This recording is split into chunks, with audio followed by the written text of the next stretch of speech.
It's the Brian Lehrer Show on WNYC. Good morning again, everyone. We want to return to the big preservation fight that we covered the other day, playing out right now on the Upper West Side over a building that some New Yorkers see as a landmark worth saving and others see as a crumbling structure that's become impossible to sustain. It's the West-Park Presbyterian Church on 86th Street at Amsterdam. Preservation advocates and artists have been urging the city to protect it and restore it, but the church's stewards say the building has been deteriorating for years, the repairs would cost millions, and the congregation simply doesn't have the money to keep it going. Well, now the church is asking the Landmarks Preservation Commission for something called a hardship approval, which would allow it to sell the property, likely leading to demolition and redevelopment. We talked about this on the show the other day with Peg Breen, president of the New York Landmarks Conservancy, and Mark Ruffalo, the actor, who are on one side of this. They've been part of the community effort to save the building. Here's a little bit of what Mark Ruffalo had to say here about the history of the space. It's a worship space. It's a civil rights space. It has this incredible history. And God's Love We Deliver started there. The anti-nukes movement in New York City started there. The first gay marriage was done there. Joseph Papp started basically the public theater out of there. It's just had this incredible long line of social justice, worship, and performance, and it's still serving all those things. So Mark Ruffalo on the show there. We also heard from callers about their connections to the church. Today, we'll get the case from the other side, and that is the church itself. Roger Leaf is chair of the West-Park Administrative Commission. He argues that the Landmarks Preservation Commission should approve what's known as a hardship application, which would allow the church to sell the property and likely clear the way for demolition and redevelopment. He says it's the only path left for the church's survival and for what he describes as a broader social justice mission. Roger, thank you for joining us. Welcome to WNYC. Brian, thanks for having me. It's good to be with you. And listeners, we can continue to take calls from those of you in the neighborhood or with another interest in what happens at West-Park Presbyterian on one side or the other. 212-433 WNYC, 212-433-9692. And this is such a sad situation. There's sort of no bad guys in this. There are people who want this space for some of the reasons that Mark Ruffalo laid out. There's the church, which wants to be able to survive in a different way. So lay out for our listeners what the church is asking the city to let it do. Thanks for that. The church has, for many, many years, striving and struggling to maintain this building that was landmarked in 2010 over the objections of the congregation. It is now asking for a hardship so that it can enter into an agreement with the developer that would demolish the existing building and build in its place an apartment building that would include 10,000 of fully accessible space on 2 floors that would be retained by the church as a sanctuary and community space. That work has not yet been defined. We haven't even hired an architect, but that design work is ongoing. And there's the possibility that it could be even larger than the 10,000 square feet. The other important thing is that the proceeds from the sale of the building would go into a social justice fund. That would be about $25 million, or the bulk of the sale proceeds, that would be gifted to the Presbytery of New York City to endow the social justice fund to provide grants to Presbyterian churches across the city to fund programs like food banks, homeless shelters, immigrant services such as ESL programs and the like, and supporting communities that are currently under siege at a time when such funding programs are under attack.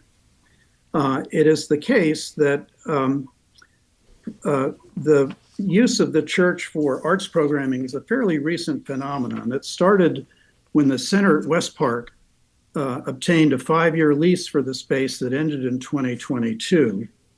And although they refused to leave the building at that time until the courts ordered them to do so in 2025. It also should be clarified, I think, that in the prior session, the church was described as being owned by the Presbytery of New York City, and that it was the Presbytery that was seeking the hardship. In fact, the Presbytery has no say in the sale of the building. The building is owned by the congregation, as it has been for its entire time, and the decision about its sale can only be made by the congregants. The listener should also be forgiven for thinking that the hardship is about the center at West-Park and not the church, or that the hardship allocation is about its use as an art space. In fact, the center is not a party to the application, has never owned the building, and has no say in how the space would be used. It has not been a tenant in the building since it relocated to new performance space last year. I think the most controversial issue that has come up around this is what it would cost to restore the building. There have been a wide range of estimates about what it would cost, but I think this is principally because these different estimates are based on a different set of assumptions and a different scope of repairs. Peg Green last week cited a number of 6 to 9 million, which would just be to address the outstanding DOB violations on the facade for a period of about 5 years. She failed to mention, however, that in 2011, her own organization, the Landmarks Conservancy, commissioned a study to determine what it would cost to repair the facade, and concluded that in 2011, it would cost about $11.4 million. That translates to a little over $20 million in 2025 dollars, which is even higher than the church's estimate of 17 million. But it's 3 times the estimate that Peg referenced in her numbers. Well, let me jump in for a second because I pulled that clip. So here's a little bit of what Peg Breen told us about what the church has to prove. There are 4 things that the church or the presbytery has to prove to do hardship. 2 of them we in a sense give them. They have a contract to sell the building, presumably based on whether they get hardship, and the developer's ready to move on a project. Fine. But they also have to show that to make improvements on the building that are necessary, they could never get a 6% rate of return on the investment. They're claiming $50 million to repair the building, but they're talking about inside, outside, I'm not quite sure what else. And you never do anything like that. It's an exaggerated amount. It's an exaggerated project. We deal with construction projects all the time. You phase them in. Every independent engineer that looked at this building says it's going to cost much less than they say it will to fix the exterior.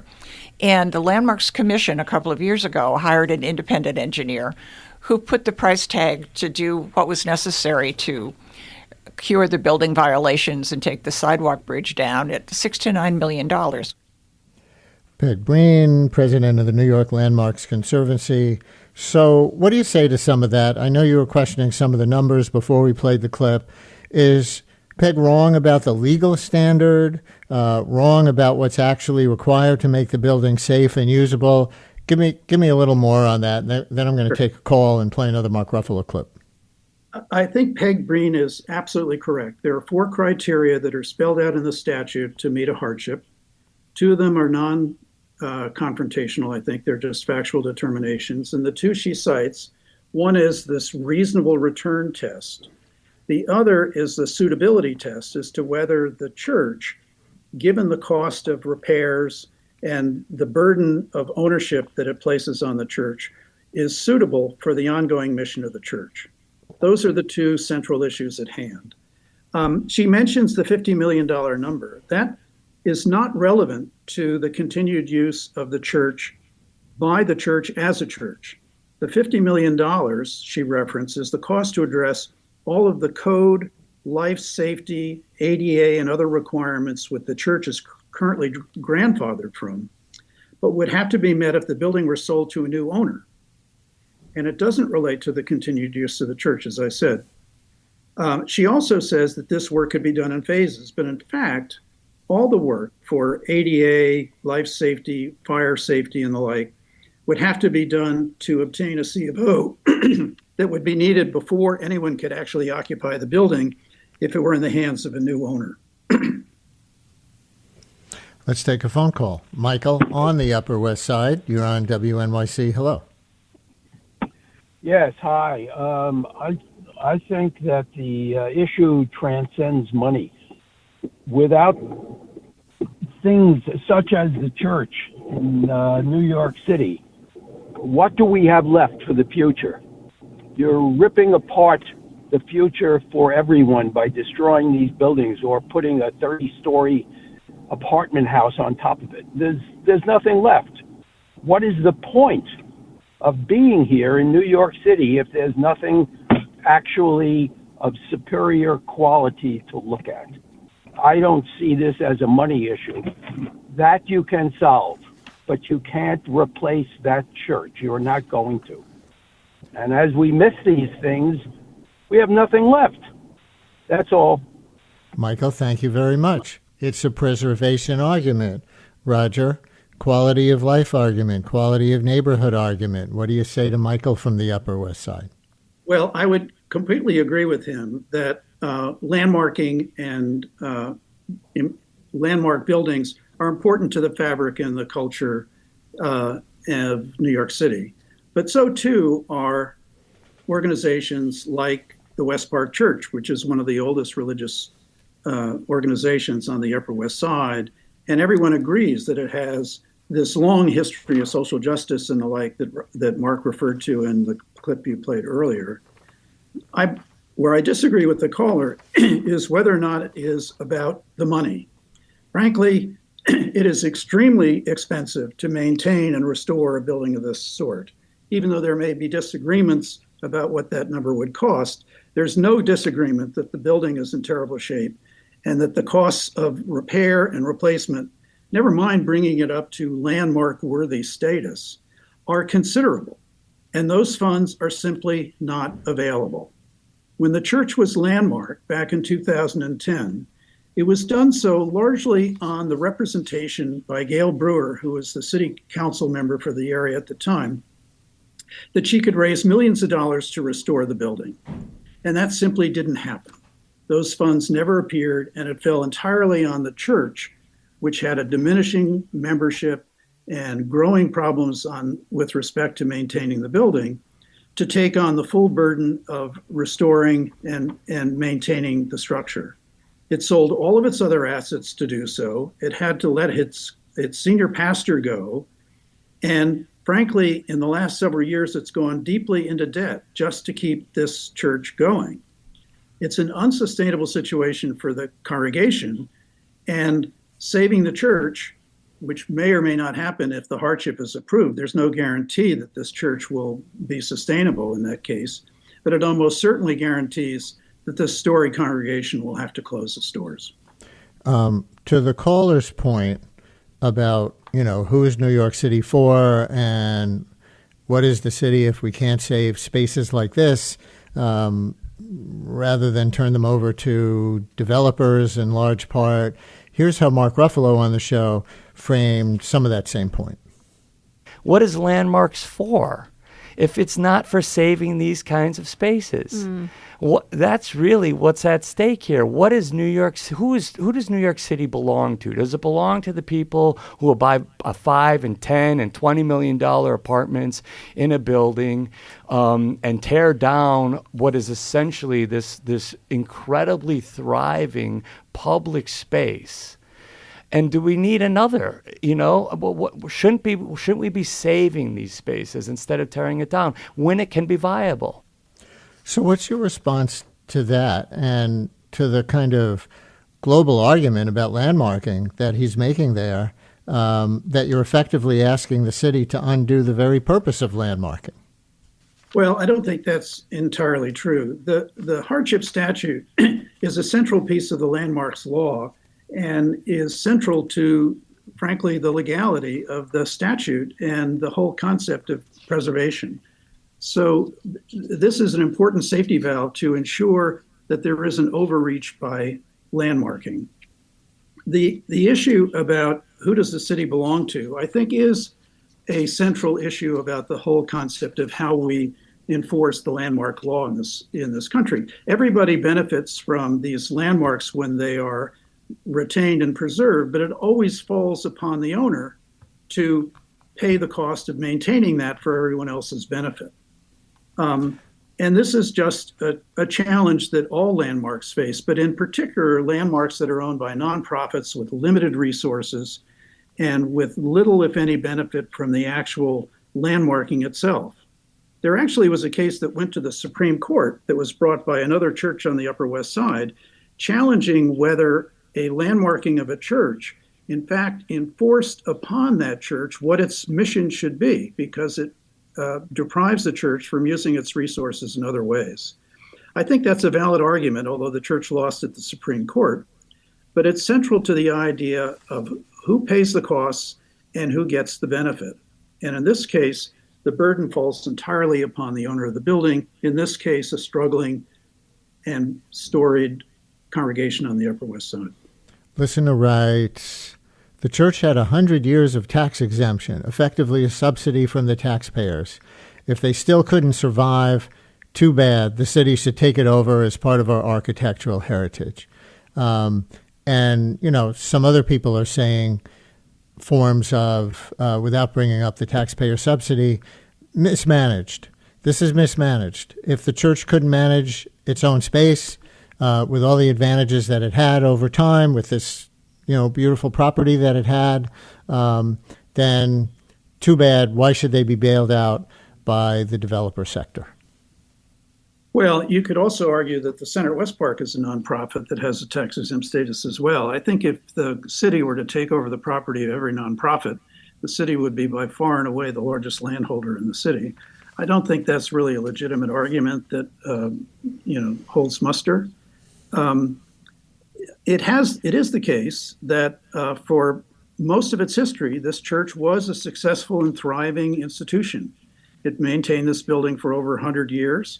But in the late 90s and into the 2000s, the condition of the building began to deteriorate largely because of the materials it was originally constructed with that simply were not holding up to the climate and ravages of New York City weather. And frankly, the ongoing cost of maintaining the building has just gotten higher and higher and higher. And that cost, as a burden on the congregation, has really driven congregants away from this church to other congregations on the Upper West Side that are closer to the mission that they support when they join the church in the first place.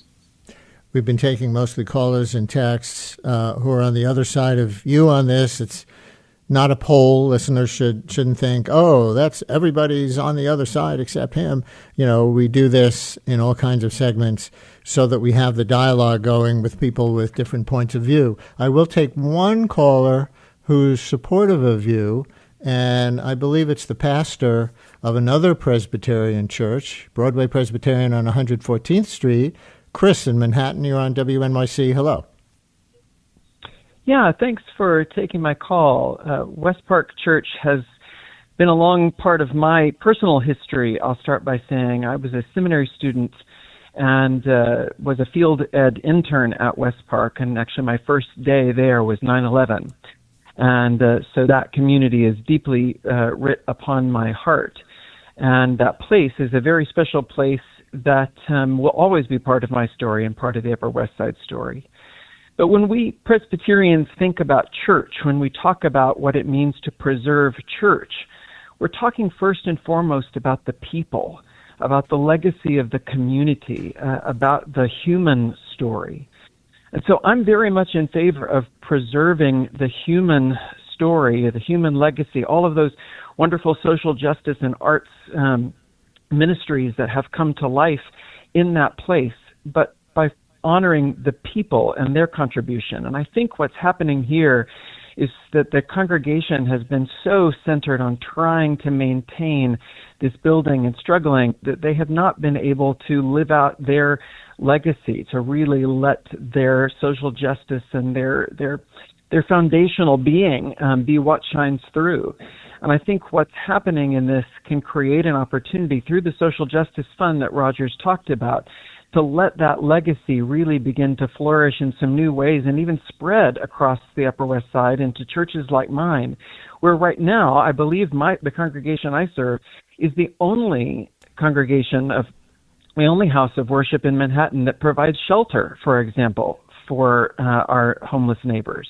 We need resources so that we can do that and expand that kind of mission. And I think that's the truer way of preserving the West-Park legacy. Pastor, stay on for a second. I want to play one more Mark Ruffalo clip and get your response to this in the context of what you were just saying about, the viability of the congregation and its worship and its missions. Here's Mark Ruffalo on the show the other day. So last affordable space in New York City at $10 an hour for rehearsal space, when everywhere else in New York City is $100 an hour. Wow. It's really a significant thing. And these spaces are going. We've lost 25% of art organizations have lost the physical space during the pandemic, and nearly 50 theaters since 2020, spaces like this have closed down. So given the state of cultural institutions in the city, Pastor, do you see that as a mission, too, to be preserved? Oh, very much so. I mean, I come into this work as a theater person myself and celebrate the artistic opportunities that happen in congregations around the city. But that being said, as Ms. Ruffalo pointed out, $10 an hour. I can tell you in my own congregation, we couldn't maintain our spaces and do what we do by providing our spaces at $10 an hour. That's really not sustainable. And to find a model that would allow for that might support it in different ways, I think is what the Center at West-Park was created to do. But it never modeled itself successfully enough to meet the need of the building and all of its challenges. So yes, we need those spaces and we need to create opportunities for emerging artists, but we also have to do it in ways that are sustainable and responsible so that we can do the kind of upkeep that's necessary and create good spaces for people to be able to use. Chris, thank you for your call. And Roger, let me throw a version of that same question to you. Is there anything that the church is offering with respect to an art space after whatever renovation and development you want to do? And what can you offer to the community that's concerned about that and the loss of that in the bargain of what you're attempting? Well, I think it's important to reiterate what I said earlier, which is that when this new space is developed on the site, the church will maintain a minimum of 10,000 square feet of fully accessible space over the ground floor and the lower level for communities and as well as worship space, for active engagement with the community. That design will, the church is committed to soliciting input from the community on the design of that space. And this is space that is fully accessible to people with disabilities and fully safe and secure to the point where there's no risk about code or other requirements that haven't been met. That's an enormous gift back to the community. And I would repeat what Chris said about the Social Justice Fund. This is the largest gift that has ever been given to the Presbytery of New York City for any purpose over its entire history. This is a consequential aspect of this entire transaction. And frankly, as somebody who's an unpaid volunteer who's been involved in this for over 5 years, there are really only two reasons why I've stuck it out for that period of time. The first is that I think this storied congregation deserves an opportunity to survive. But the other is that the impact that this Social Justice Fund can have on communities with the greatest need in New York City is consequential on a level that's hard to describe. It certainly doesn't solve all the problems in the city, but we live in a time, for example, when immigrants no longer rely upon government agencies for support and rely more and more on their houses of worship for the things that they need. And this fund is targeted directly at providing the kinds of services that are essential for the citizens of this city who are most in need. So if your hardship application is approved, the application which would allow the church to sell the property and likely clear the way for demolition and redevelopment, Yeah. will the church be in that same location? Yes, absolutely. And what would happen to the arts organizations that use it now?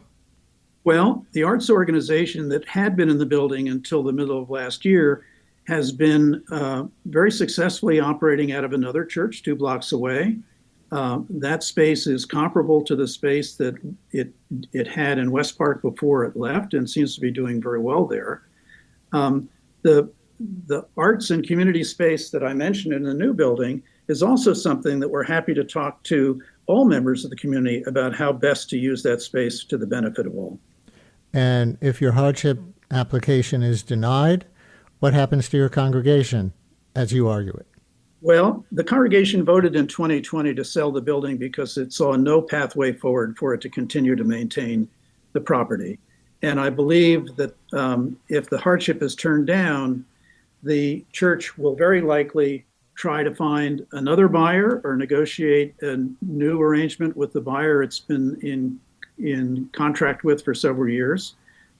And if it does under that situation, the almost inevitable outcome would be that the congregation would close, and it would be the end of this very long and storied history of one of the Upper West Side's oldest religious organizations. Well, the controversy continues. We've done 2 segments now on 2 different shows with 2 different points of view for what should happen to the West-Park Presbyterian Church at 86th and Amsterdam. When will you know? When is the decision going to come? That's really up in the air at this point. I think the earliest would be in 3 to 6 months. There is still 1 or 2 public meetings that the Landmarks Commission will have to hold on the matter. And based on the input and feedback from the community on those meetings, then they will hold a vote and decide whether or not to approve the hardship. Roger Leaf, Chair of the West-Park Administrative Commission. Thanks so much for coming on and making your case today. Thanks for having me.